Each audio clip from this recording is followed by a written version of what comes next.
quite controversial, but I think for change on difficult path, we have to work on difficult path. Good morning everyone, respected Julie ma'am, faculty member and my dear friends. It's an honor to conduct research in animal law with collaboration with SAVE-Nepal and Julie ma'am. I am also thankful to Professor Paudel who bring us together to work on this paper. My research includes the intersection of culture, laws and ethics, animal sacrifice in Nepal, analyzing the balance between cultural practices and laws on animal welfare and banning cruelty. Friends, we know that our country Nepal has small territory, but this small land is the birthplace of Gautam Buddha, who taught non-violence, love and peace all over the world. People from different religion, caste and culture lives here. We have their own traditional practices they have practiced from decades. Sacrificing animal in the name of God, which we call Bali Pratha in Nepali, is also one of such practices. Every year, thousands of animals such as buffaloes, goats and pigeons are sacrificed in Nepal during festivals like Godimai and Dasai. While these practices are deeply rooted in religion, they raise critical questions such as, can tradition justify cruelty? How can Nepal balance religious freedom with ethical treatment of animals? Does religious text actually mention animal sacrifice? My research aims to analyze this conflict and finding some solutions that respect both culture and compassion. And here is the introduction and here is the background.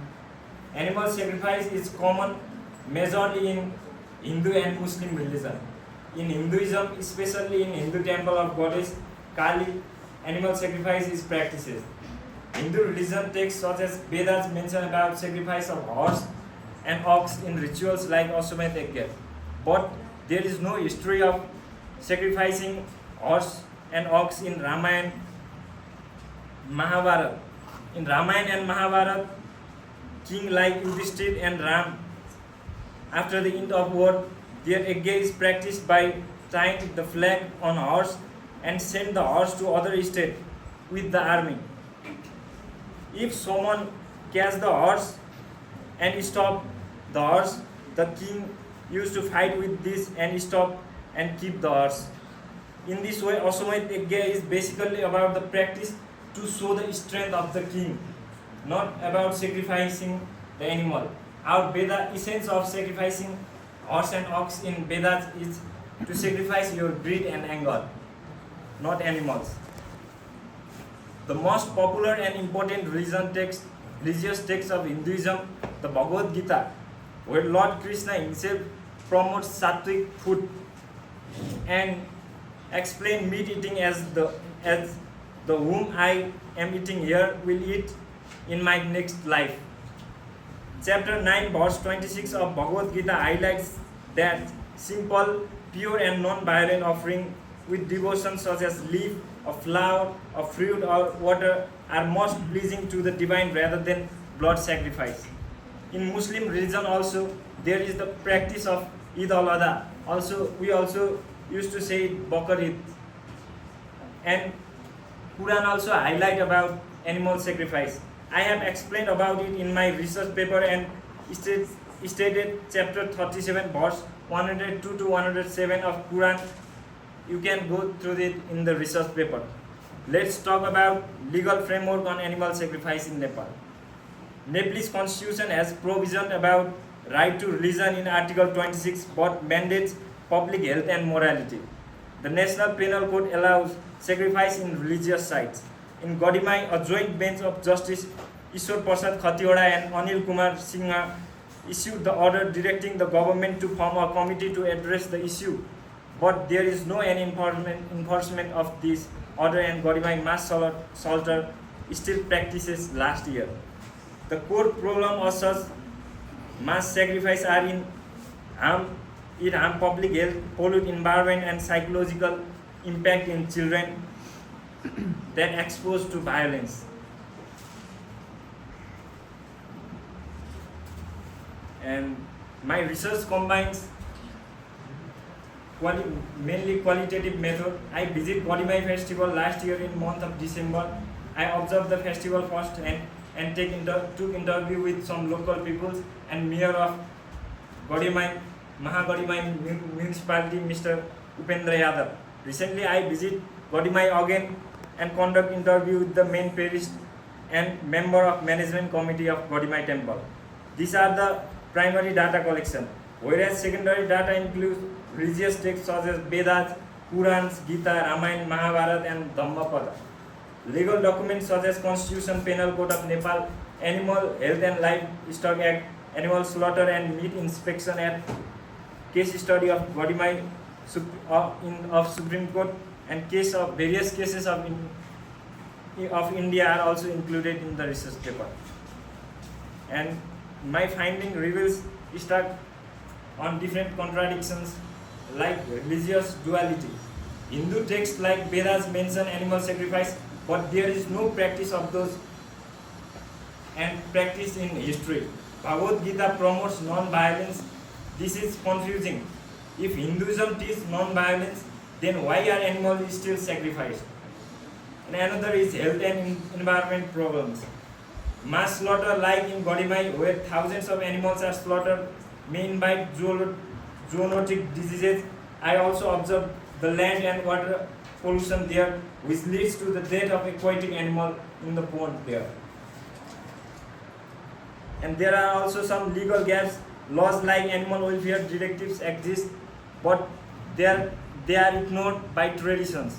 There is no proper inspection of animal health and meat, which violates Animal Slaughter and Meat Inspection Act. There is no enforcement of Supreme Court order on Godimai. And there is social divide. So-called lower caste people in Tarai region such as Chomars face health risks for consuming sacrificed meat. Children who see animal violence may also grow up thinking cruelty is normal. And another is discussion. There are several practices in the history of Nepal such as Sati Pratha, caste discrimination and gender discrimination that are legal at that time. The time changes and we abolish such bad tradition. Then why not we abolish animal sacrifice? There is also a hypocrisy in our laws where Nepalese law protect cows but permit goat and buffalo sacrifice. The Godimai mayor prioritized economic gain over ethics, yet India bans in Kerala and Himachal Pradesh prove reform impossible without violating religious freedom. The main lesson here is tradition should not override ethics. In conclusion, in summary, animal sacrifice is legally permissible but ethically and socially harmful. Foreign laws lack enforcement, that's why the tradition dominates other ethics. And recommendation, we human only talk about the human welfare, whereas the world is not for all the human, and world is not for humans but also for the animals. As Swami Vivekananda asked, why extend humanity only for men? Why not to all living beings? To move forward, I propose to amend the penal code to ban mass sacrifice, aligning with India's Kerala and Himachal model. Educate on spirituality and the real essence of our religion text and promotes alternatives of animal sacrifice. And talking about future hope, during my research, I observed animal sacrifice is mostly practices in rural areas such as Karnali province and Godimai in Madhya province, whereas the literacy rate is low and people can easily manipulate it. I want to work on relation between literacy and such practices. Also, the Godimai mayor talk about economic benefit. I will try to find out the alternative to boost economy by attracting tourists without sacrifice. As future lawyer and lawmaker, I will work on strengthen law and actually enforce them. I want to work with religious leaders to promote non-violent traditions. This isn't about Indian culture, but it is about evolving it and establishing the true meaning of religion. What Krishna said, what Buddha said, and what Mahavir says. As future leader, I am a lucky person to take birth in the divine land where Buddha was born. We have the power to make Nepal as a global example of how faith and kindness can go hand in hand. The time for change is now. Let's build a future where no life is sacrificed in the name of God. Thank you.